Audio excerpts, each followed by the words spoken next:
Welcome to the Learning Pines YouTube. We hope this video helps. You begin by turning on macOS dictation so your words become text immediately. Open System Settings, go to Keyboard, then Dictation, enable it and pick your language and input mic. Once done, set a convenient shortcut like pressing the FN or globe key twice so you can start fast. Make sure Privacy and Security allows microphone access for the app you'll dictate into. Otherwise, macOS won't capture audio. Now place the text cursor in any document and trigger the shortcut to start speaking. You'll get the best results when you combine clear speech with macOS punctuation commands. Say words like comma, period, new line, and new paragraph to structure sentences instead of editing later. Use capital to capitalize a single word or all caps for acronyms.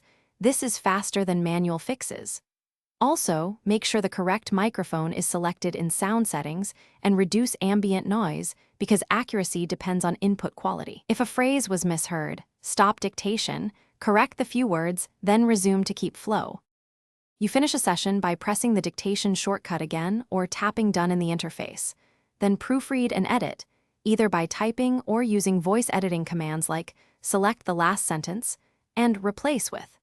Make sure to save or export your document when you're satisfied. If things go wrong, one key troubleshooting tip is to verify microphone permissions and input selection, then restart dictation or the app. A quick reboot of sound hardware often clears persistent recognition errors and restores normal performance. Thanks for watching. Consider subscribing if we helped you.